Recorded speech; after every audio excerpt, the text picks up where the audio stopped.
자, 여기는 제가 묵고 이제 이번에 체크인한 호텔이고요. 여기를 코로나 이전에 왔었어요.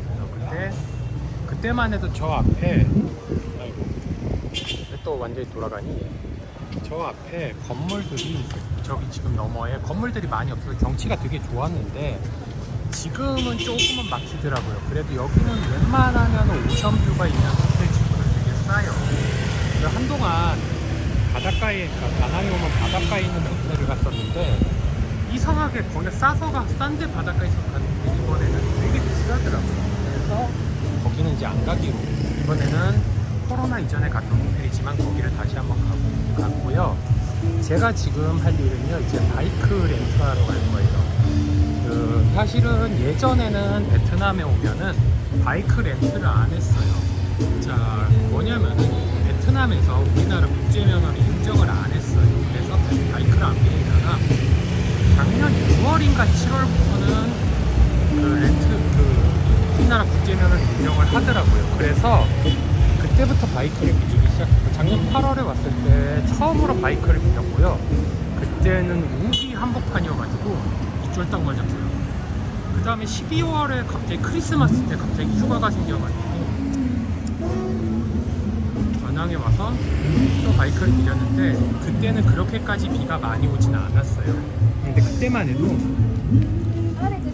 바이크 빌려서 타는 게 가끔 제가 이제 여행 카페 같은데 바이크 빌려서 탄다라고 올리면은 사람들이 이제 어떤 분들은 그냥 바이크샵을 물어보시면 타도 괜찮냐 그러시는 분이 있는데, 첫 번째로요, 면허가 없다고 얘들이 안 빌려주지는 않아요.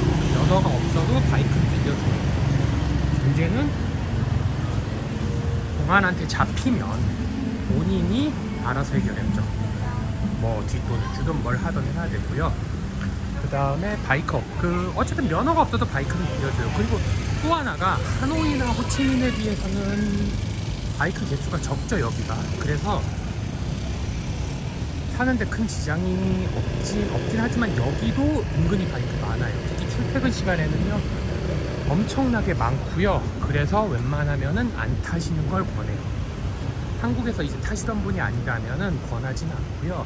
그리고 첫 번째 먼저 또 하나가 우리나라에서는 일종보통, 이종보통만 있어도 125 미만을 타는 게 법적으로 합법이에요.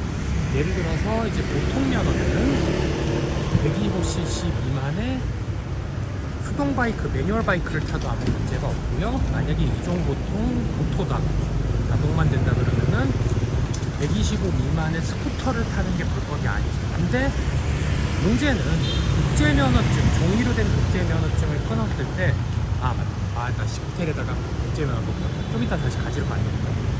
어쨌든 국제면허를 발급할 때 이중 소형 면허가 없으면은 오토바이를 못 쓰는 베이칸에다가 도장을 안 찍어줘요. 그래서 바이크를 빌리는 것 자체가 불법이고요. 그러니까 외국 나가서 바이크를 타고 싶으시면은 125cc 미만의 스쿠터를 타고 싶으셔도 먼저 이중 소형 면허를 따야 돼요. 우리나라에서도 이제 125cc 넘어가는 거는 이종 소형이 있어야지만 가능한 거고, 그게 아니라면 불가능해요. 그리고 그러니까 외국 나올 때는 먼저 이종 소형 면허를 따고요. 그 다음에 국제 면허를 발급받고요. 그 다음에 또 해야 될 일이 이제 좀 많이 타셔야죠. 그래도 익숙해지고 나서 타셔야 되는데 그냥 처음 나와서 타시면은 사고가 은근히 많이 나요. 여기 출퇴근 시간엔 당연히 바이크가 넘쳐나고요. 출퇴근 시간 아닐 때는 바이크가 좀 그래도 덜 있긴 한데, 문제는 뭐냐면은 얘네가 법을 잘 안 지키는 게 되게 많아요. 역주행은 흔하고요. 그 다음에 그냥 막 가는 거죠. 대신에 그건 있어요. 얘들도 자기들이 알아서 피해가는 건 있어요. 자, 알아서 피해가는 건 있으니까 그렇게까지 큰 문제는 아니지만 그래도 위험한 건 사실이에요. 그래서 한국에서 타시던 분이 아니면은 웬만하면은 안 타셨으면 좋겠어요. 지난번에 왔을 때도 한국에서 타던 분인 것 같아요. 근데 그분이 닌자를 빌렸는데 문제는 브레이크에서 소리가 나는데 그냥 탔대요. 그러다 보니까 바이크에 브레이크에서 소리가 나면 이제 브레이크가 슬슬 패드가 갈 때가 됐다는 소리인데 그냥 타다가 슬립을 제대로 하셔가지고 사고가 좀 크게 났어요. 어이씨, 오랜만에 오니까 그냥 지금 맨날 구글맵 찍고 걸어가는데 구글맵을 안 찍고 걸어왔더니 지금 위치가 약간 헷갈리네요. 그리고 제가 원래 오던 길로 오는 게 아니라서 조금 헤매고 있긴 해요. 이걸 찍으면서 가니까 대충 여기 어딘 것 같은데 기억이 날랑말랑하네요. 조금 도른 것 같긴 한데 어쨌든 아까 하던 얘기로 돌아가서요.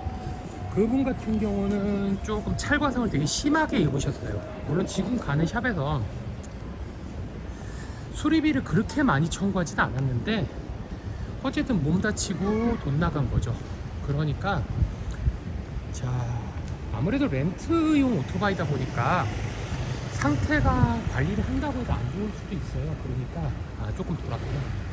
자, 관리를 한다고 해도 관리가 안 될 수 있으니까 조금 민감하게 신경 쓰셔야 되고, 안 타던 분이라면은 정말 위험하니까 타시면 안 돼요. 자, 여기 보면은 자, 근데 확실히 아까 제가 하노이에 여기 시간으로 12시 50분에 비행기를 내렸어요. 1시쯤에 내렸는데 와, 그때 하노이는 오히려 더럽게 더웠거든요. 원래 하노이가 좀 그렇긴 하지만, 근데 여기 와보니까 여기가 더 오히려 안 더운 것 같아요. 방금 베트남 분이 웃으시면서 쳐다보시네요. 그래서 어쨌든 여기가 더 바닷가니까 아무래도 덜 덥겠죠? 그런 것도 있는 것 같고요. 자,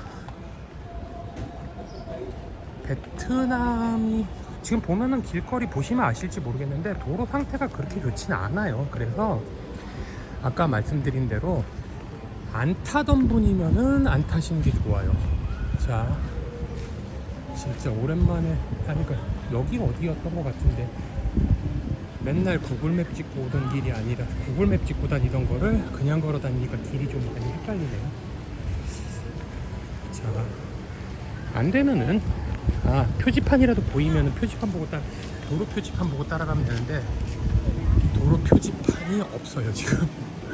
도로 이름은 기억하거든요 제가. 거기 따라가면 되면 이런 잘못 왔다. 완전히 돌아서 호텔 근처로 와버렸네요. 이러면 안 되는데. 호텔 뒷길이고요.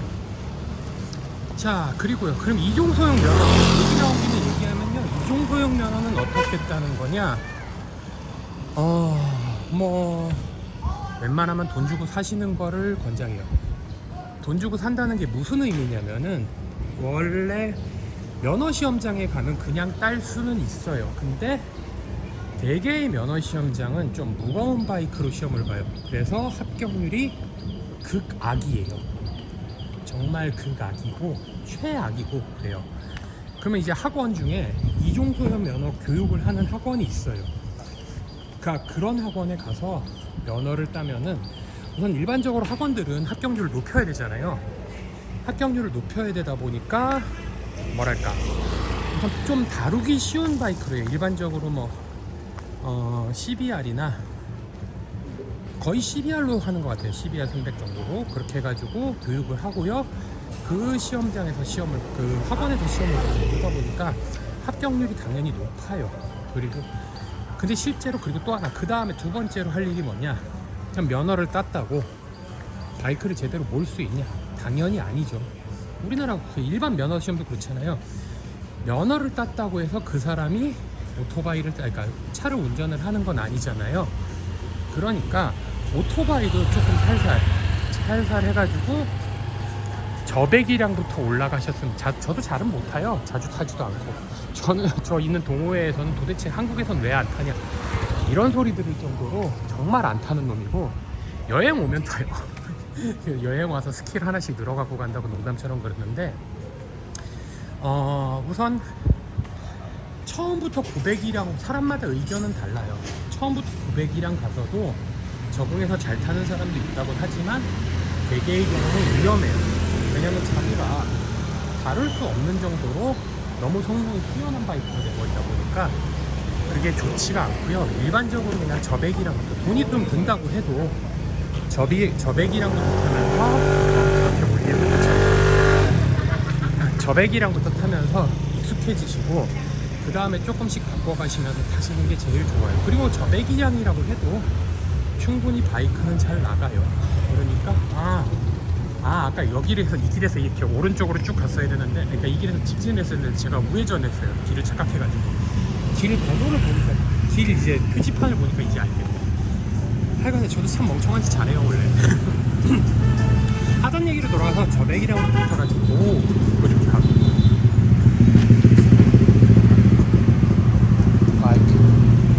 저백이랑부터 타면서 올라가시는 거를 권장을 하고요.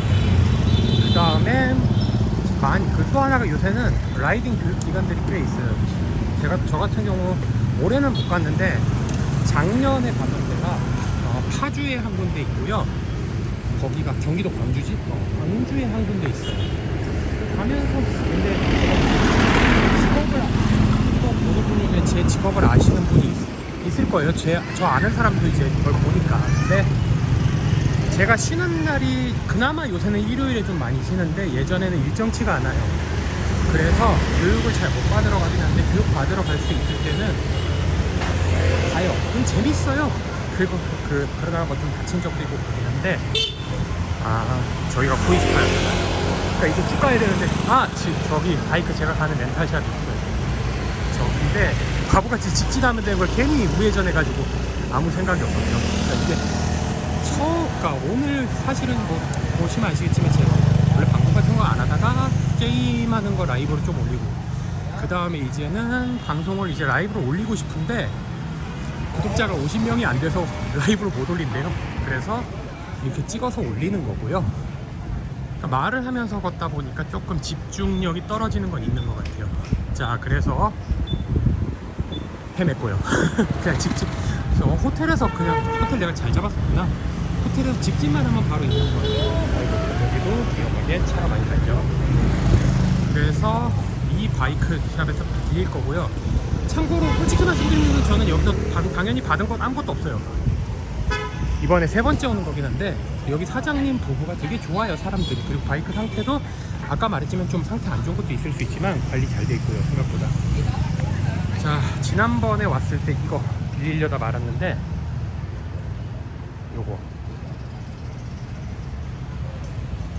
이거 빌리려다 말았는데 이것도 상태 좋고요. 그 다음에 이거는 이거 R15인데 이거는 지난번에 왔을 때 레벨 300이 이제 손봐야 될 게 있어가지고 손볼 때 잠깐 빌렸던 게 재밌더라고요, 이것도.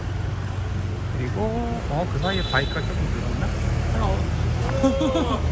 Today I came here. Now,